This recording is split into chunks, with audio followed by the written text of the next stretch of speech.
Alright, it's over with. I want to take a nap. It's been a long day at work.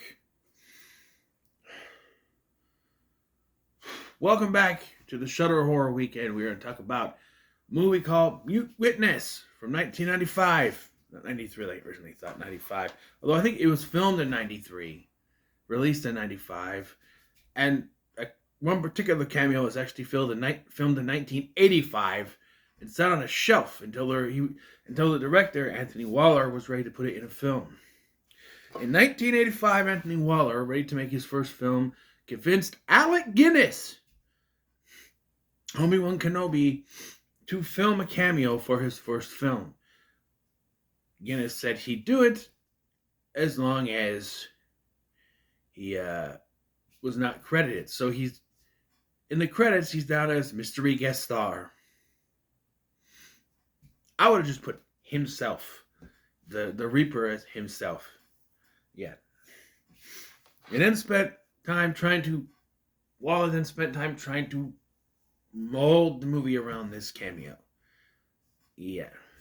And what we got was Mute Witness. Like I said, released in 1995 and starring Bill from Bill and Ted's Excellent Adventures TV show, the live action one, Evan Richards.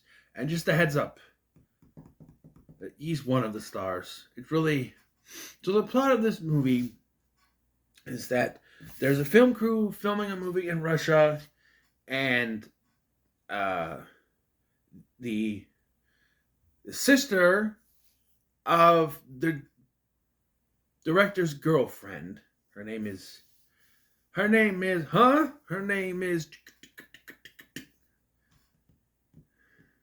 really? Karen, that's the sister's name. His name is not Milo, but just a heads up, I'll probably be calling him Milo. His name is Andy. But her name, I don't remember her name. Well, I don't remember her name. Gina, Tina, Lucy, Ethel. There's one way to find out. She's a mute witness. She's mute.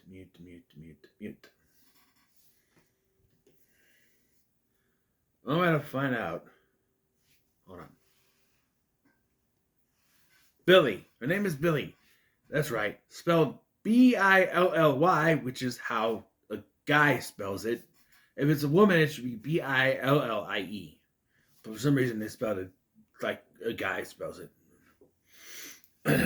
She's the special effects worker on this movie, and she's mute. She doesn't talk.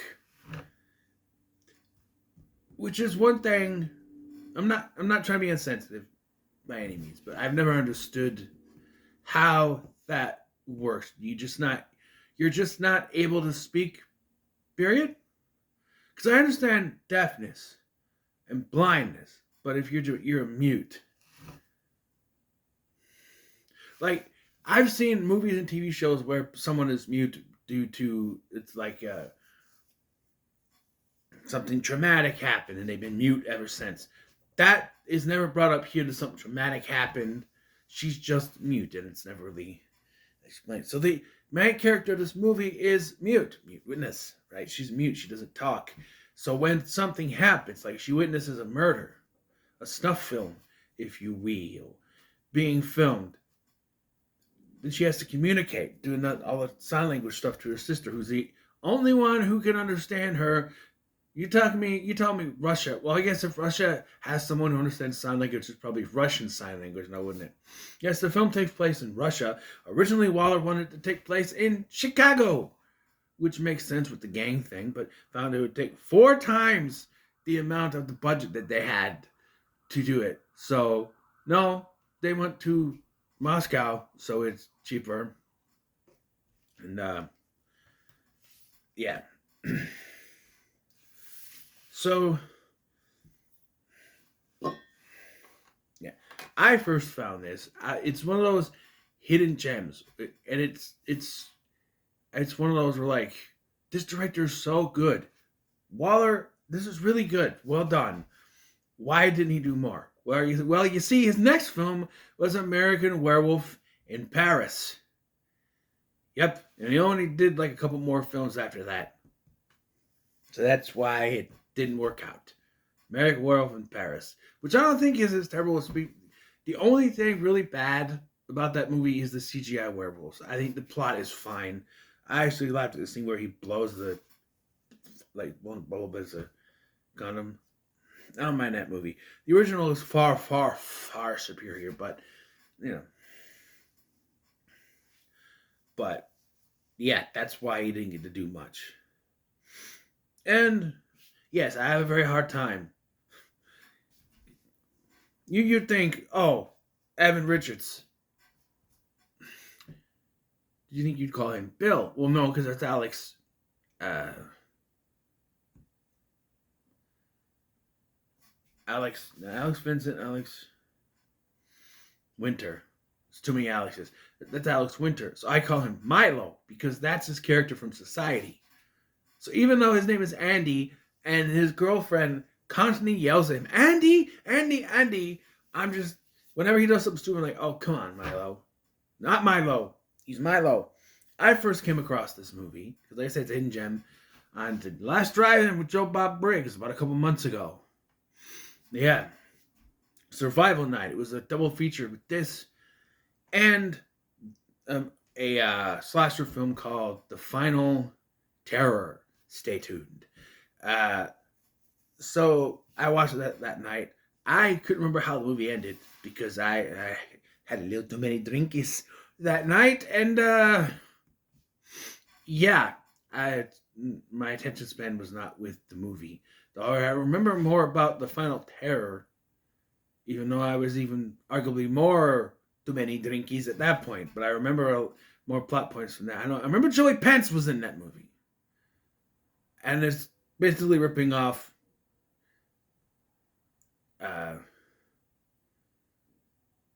Friday the 13th, maybe a little bit of Psycho. We'll see. But remember that Psycho, but definitely Friday the 13th. We'll get there. That's probably the next one I'll do, to be fair. But right now, so we start, they're filming a movie. And Andy is having a hard time because, just as ready to get the shot that he needs. Nope, time to go home. 6 o'clock. First of all, what movie production stops at 6 o'clock? Now, knowing that they're going to shoot their snuff films, you could say, oh, we have to be done by 6 o'clock because somebody else leaves the studio. I understand that. But they're going to leave, and Billy realizes that she forgot something, so she goes back in. She witnesses them filming what looks like a pornographic film. By the way, they make a big deal later, like the inspector Larson is like, I've been trying these people trafficking in the pornographic film ring, and I'm like, when was porn illegal? Did it used to be illegal for porn? I guess certain kinds of porn, if you know what I mean, can be, but like, as long as I've been alive, it's been on the internet, right? Well, not as long as I've been alive. As long as I've been known about the internet. So since I was like 12. It's been a thing. It's been a thing since the 80s at least. I don't know if it's been illegal, but I don't know. So, it looks like it's a pornographic film, an adult film. And then in the middle of this, the guy just stabs her, and she can tell by the look on her face that she was not expecting this. This is all, And like a total doof, she knocks over this thing, which alerts them to her presence. And it's one of those things where it's like, well, she's a mute, so how they gotta find her. But you also could have done her, in hindsight, maybe you should have, where she just runs out, tries to find someone, and when they get over the cops, it's all gone, cleaned up, whatever. Instead, we have a 13-minute chase scene, which I know is for suspense. But I thought this the night I watched it the first time, and I think this especially now, sober. While it's well done, it goes on for way too long. Like, there's stuff in this movie that seems like it's drawn out a bit. And I know this was his first film, and arguably his best film. But it just feels like it's drawn out too much. Like, I don't know, this scene is for suspense, and it's well done. It just feels like it goes on for 13 minutes. That's a lot. They're running around, they're trying to find her, she's hiding, all this stuff. And you just want some kind of connection to the other characters, like the sister and Andy, who have gone home and are ready to go to bed and that whole thing. But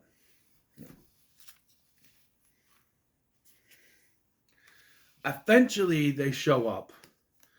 And like, again, this just doesn't sit well with me. So when they show up, the guy who was filming the snuff film has her pinned down on this garbage thing, and she had taken a dive out a window, landing on this thing. And he's like, "Oh, I'm just trying to help," and she's just like, and like he is still forcing her down, like, come on, let's go, come on. And I'm like, no, and especially with the sister, she should understand. And she's like, "Oh, we gotta get her to the hospital," and she starts yelling for Andy and starts to leave, and the sister's like, and eventually they get out and try to tell him what happened. And this is also kind of elongated, where they're trying to explain to the police. And wait, are these the same two guys? Because it's revealed that the two policemen that are helping Larson are also in on it. So are they just trying to convince the sister that it didn't happen? Because it doesn't make sense why they don't just kill them all and leave. Are these legitimate cops that are with them? Because it doesn't make much sense to me. I don't know. But, so eventually Billy goes home, and Karen and Milo, Andy, go home. I'm trying, Evil Ted. I'm trying. And, and like this whole time, Karen's very concerned. He's like, just go to bed. She's fine. It was a blah, blah, blah, blah. And he just want to go smack him upside the head or something because he's so stupid. But like, it does go around later. Anyway, so we see Inspector Larson. So he's like, "Hey, there's no problem. I'll call the embassy. It's the weekend." It's closed. Not for us. I got connections, man. So he calls the embassy. And there's a weird edit here. Okay? He says, "I'll call the embassy." And it cuts to this guy showing up to look at this film that they found, which they think is the snuff film, but it's really Andy's film. And they look at it. And then he gets a call back and is like, that was the ambassador. He said that the film they saw, good news, the film they watched was the biggest piece of shit they ever seen. And it's funny when you think it's his movie that they watched. Right? And not the film. And I do like the setup she has, but it does feel deliberate, like it has to take a while. She has the phone. It rings. She has to take it, put it on this thing, and goes over and has to type in, right? And she has this thing to type in to talk on the phone. And I'm like, at this point in time, Stephen Hawking had one of these things. She can't have one of these things to talk? Hello, my name is Billy. Why is she doing this? Why can't she get one of these things? He's a billionaire, or a millionaire, and she's just does effects out of Moscow. And she does try to tell her that, like, because when they're talking to the cops, the janitor guy shows up, stabbed with a knife, and it stabs Andy, and he's like, and then it's like, fake. But the way they show it, one, it's still metal. And it goes, but it goes down like, no, that is, That would not work. That is very shoddy looking fake knife. Like faker than the fake knives they actually use. And she's like, "No, that's mine. That's mine. Use my stuff." Right?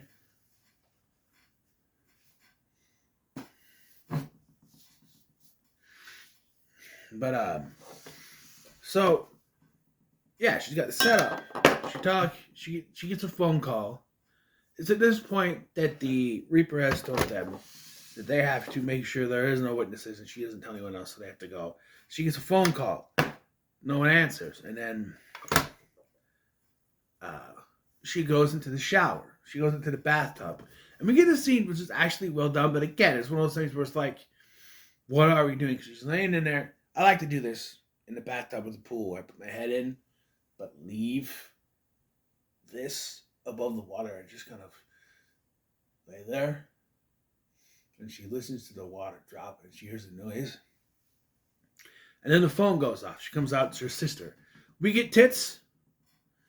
She shows more in this film than the pornographic actress they used earlier. I swear, they had one sex scene, you see her tits. Here, you see her get out of the bathtub, tits. At one point, when someone's trying to break into an apartment, she's trying to get the attention of the pervert across the street that's peeping in on her, and she goes like this. You know, there's a scene where after Larson comes in to rescue her, she gets in the car and she's starting to change. You see tits there too. It's like, wow.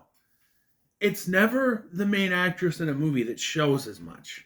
It's always an extra or an actress who's not as big build. The higher build actresses, the main actress, don't usually show tits unless you're Jamie Lee Curtis in Trading Places. I'm just saying. She never showed her tits till she went legits. But that's from Scream. Yeah, even in that movie, the main character didn't show anything. Just as she's taking her bra down, it cuts away.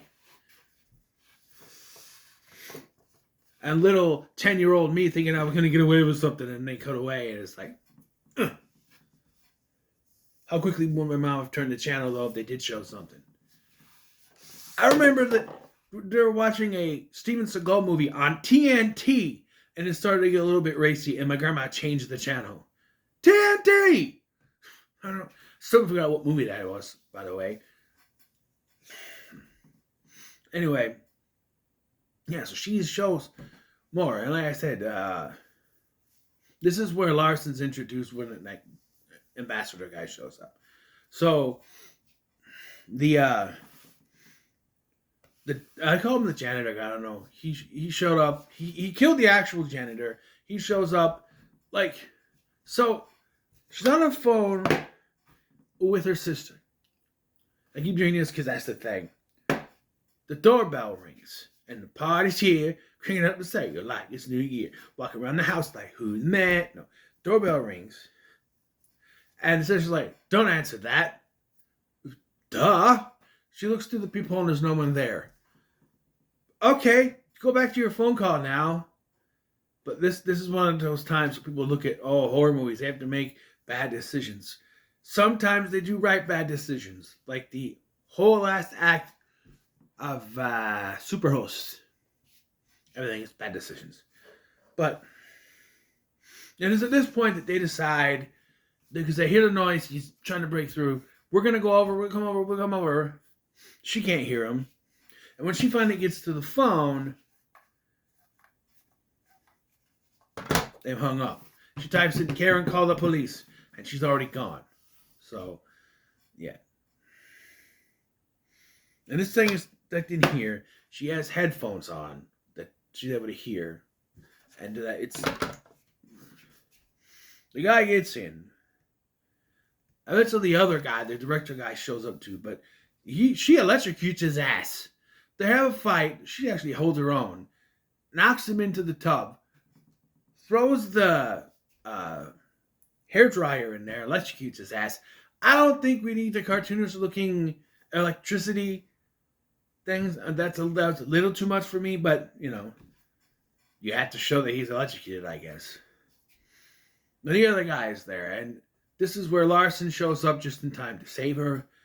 Come with me, I am police. I will help you.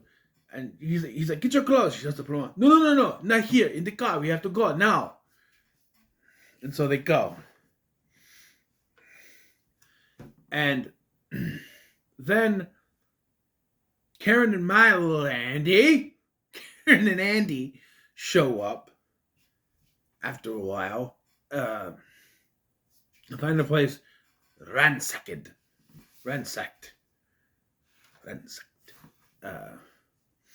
But the two policemen show up and it's revealed they're in on it. They then kill the director guy.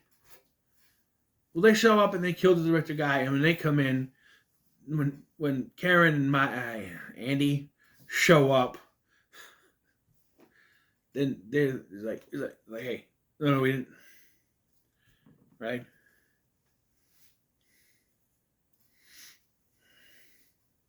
Oh no, because they come in and they hide from the director guy and they start arguing in there, and that's when the corrupt police show up. They kill the director guy, and then next scene they have them at gunpoint. That's right. I think, are they gonna get framed for this? But no, because eventually they knock him the fuck out. They knock them out, and there's a running gag that is kind of funny from the start of the scene where they start to break in. There's a Russian Mr. Heckles, basically, where he keeps hitting the ceiling with his broom. And and it does lead to, after they've taken out the two police officers, he finally comes up. And sees Milo. Andy is holding the gun. And it's just like, and he's like, and they try to explain. They're like, how do you say? And they say something in Russian. Huh? I don't. Hello?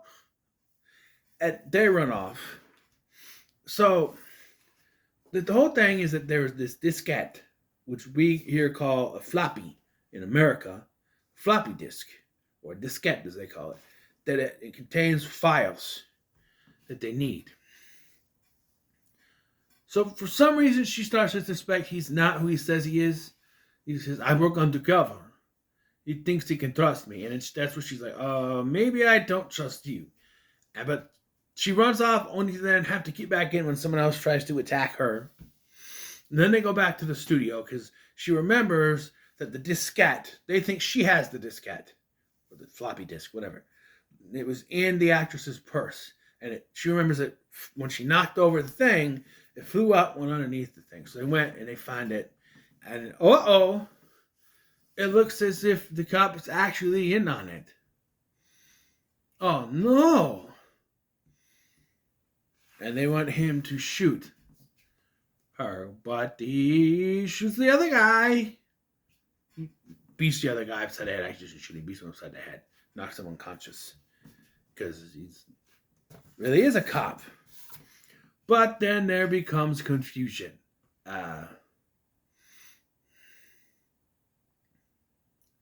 It's because Karen and Andy get there just in time for everyone else to show up. Oh, there's this Russian snuff film people and the Reaper.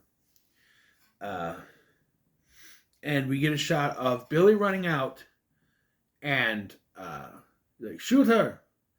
And he shoots her just full of hole. And she falls down, and Karen is just horrified to see her sister dead.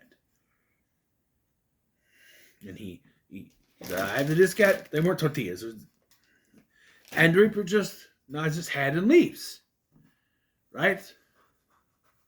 Because they already filmed Alec Guinness's part. They didn't have time to film this. The ending of this movie is really weird. Once you know that all Alec Guinness's stuff was filmed in 1985, and they built the rest of this movie around it, you're like, okay, that's why they couldn't have a final confrontation. Right? So Karen is pissed and beats the shit out of Larson. And Milo eventually grabs the gun he had and drops it. And he even fires a shot up, and then he fires a shot at him, and nothing is happening. She goes out to find her sister is still alive, and it's revealed that they used the blood squibs because she's a effects artist, in case you forgot. And he's a cop, and it was a setup. They set this whole thing up. I'm assuming it's after he got there. They really explained it. They set this up, and he's like, it's very weird. I wonder why he didn't take the diskette. Maybe it's because we did not even have more footage of Alec Guinness. Most likely, but he's like, no. So he gets in the car. And that's when, because she says, she teaches Milo facial expression in the thing. And so, like, she's looking and she notices the facial expression of one of the guys that's bound and gagged in the back of the car, and he's very worried. Like she knows the facial expression of the actress who was getting stabbed earlier. So she's like, and Milo, Andy, notices, he goes, expression. And he looks, get out of the car! Get out of the car! And he jumps. Dude's back gets on fire because there's a bomb. She's going, which I think means bomb. And it explodes. And dude's back ends up on fire. But then the next shot, it's just magically gone. And you're like, oh no, is he dead? And he's like, because at first he's like, before he gets in, he's like, maybe how you say, see each other again sometime. And then before he gets in, he's like, tomorrow. I guess he wants to date her. You know, it looks like he's 20 years older than she is, but whatever. And then afterwards, he gets up and he's just like, then the movie just ends. They're like, hey. And the movie just ends. And I'm like, that they didn't know how to end this movie, did they? It's like, how do we have an ending? Because we can't have Alec Guinness come back. He shot this thing 10 years earlier. He was probably already deep, now that I think about it. Depending on when he died. I'll have to look it up. But he's probably already deep. So, yeah, I don't... And yes, I do that from So I Made an Ex-Murder. Some of you are here. Some of you are not here. Some of you are now deep. Some of you are now deep. Oh, so, I thought that years ago today, May and I were married. Some of you were there. Some of you weren't born. Some of you are now deep. That's how he says it. Anyway, let's get best. If you want my body. And back to this. So yeah, the ending leaves much to be desired, but I don't know. I guess the movie overall works. I'll give it pretty good. I thought it was well done. There's good scenes of suspense. The scene where she's fighting in her apartment, I thought worked better. Just the whole scene of her running around at where they're filming the studio or whatever it's called, just felt like it went on forever. 13 minutes, I found out later. God, it is long. So, yeah, but it is, I do like it. So, what are your thoughts on You Witness? Become so much like, share, subscribe. Thank you for watching. I'm Sky, and I'll see you in the next one.